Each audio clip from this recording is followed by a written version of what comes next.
मूंछों वाली लड़की की कहानी। एक समय की बात है, एक गांव में मीना नाम की एक लड़की रहती थी। उसके पापा लालचंद गांव के बड़े सेठ थे। उनके पास बहुत से बगीचे और जमीन थी।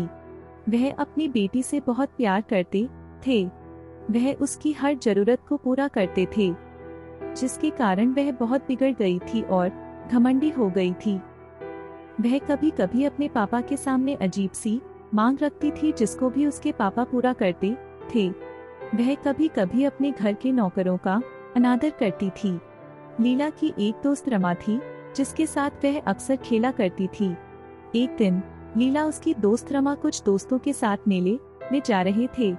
वहां पर रमा जिस तरह चल रही थी, उससे एक बूढ़े व्यक्ति को टक्कर लग गई और वह व्यक्ति गिर गया। जब बूढ़े व्यक्ति ने लीला से संभल कर चलने के लिए कहा तो इस पर लीला ने बूढ़े व्यक्ति को बोला, इसने उसकी ही गलती है। कुछ देर मेले में घूमकर झूला झूलने के बाद वह मेले से आने लगे। बीच में उनको एक आम का पेड़ नजर आया, जिस पर बहुत से आम के फल लगे हुए थे। लीला और उसके दोस्त उस पेड़ के पास जाकर पत्थर से उस पेड़ के आम तोड़ने लगे। कुछ देर में उनने इतने फल तोड़ लिए जिससे उन सबका पेट भर जाए।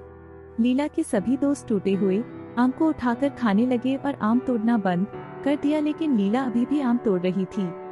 जब रमा ने लीला से कहा कि हमने इतने आम तोड़ लिए हैं कि हम सबका इससे पेट भर सके, तो तुम और आम क्यों तोड़ रही हो? लीला बोली, मैं इस पेड़ के सभी आम तोड़ दूंगी। रमा और उसके दोस्त आम खाने में व्यस्त हो गए, लेकिन लीला आम तोड़ती रही। कुछ देर के अंदर बहुत सारे आम तोड़ने के बाद भी वह बाकी आम तोड़ने में लगी रही। तभी वह आम का पेड़ बोल उठा, लीला तुम इतने फल क्यों तोड़ रही हो? जितने आम तुमने तोड़े हैं वह तुम्हारे लिए पर्याप्त है। पेड़ को बोलता देखकर लीला के दोस्त डर गए, लेकिन लीला बोली, मैं तो आज तुम्हारे सारे आम तोड़ूंगी। आम के पेड़ ने लीला को चेतावनी दी, वह रुक जाए और बाकी आम न तोड़े, लेकिन लीला कहाँ मानने वाली थी। उसने आम तोड़ना जारी रखा और बोला, तुम मेरा क्या बिगाड़ोगे?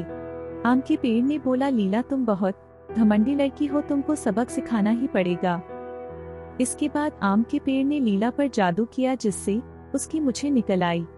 उसे देखकर उसके सभी साथी हंसने लगे। लीला आम के पेड़ से विनती करने लगी, वह अब ऐसा नहीं करेगी, वह उसकी मूछों को हटा दे। लेकिन आम का पेड़ बोला, पहले तुम जाकर अपने पिता को लेकर आ, अगर वह मुझसे इसके लिए बोलेंगे तभी मैं तुम्हारी मूछों को हटाऊंगा। यह सुनकर लीला मुंह पर चुन्नी लपेटकर घर जाने लगी। मार्केट में जाने पर बहुत तेज हवा आई और उसकी चुन्नी उड़ गई, जिससे सभी लोगों ने लीला की मूछों को देख लिया और मूछों वाली लड़की कहकर हंसने लगे। लीला उन सब से पीछा छुड़ाकर अपने घर चली गई और अपने पापा को सारी बात बताई। उसके पिता लालचंद अपनी बेटी को परेशान देखकर कभी लीला के साथ उस आम के पेड़ के पास जाने के लिए चल पड़े। आम के पेड़ के पास जाकर लीला चंद ने उससे अपनी बेटी की मूछों को हटाने को बोला।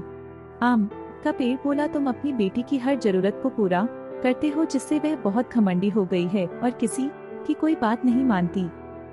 यदि तुमने इसको सही शिक्षा दी होती तो यह इतनी नहीं बिगड़ती। लालचंद ने अपनी गलती मानते हुए आम के पेड़ से अपनी बेटी की मूछों को हटाने की विनती की और लीला ने भी आगे से कभी ऐसा न करने को बोला। लालचंद की विनती करने पर आम के पेड़ ने लीला की मूछों को हटा दिया। इसके बाद लीला सुधर गई और सबसे सही से पेश आने लगी और घमंड करना बंद कर दिया। मॉरल ऑफ द स्टोरी, इस कहानी से हमें यह सीख मिलती है कि हमें कभी भी घमंड नहीं करना चाहिए।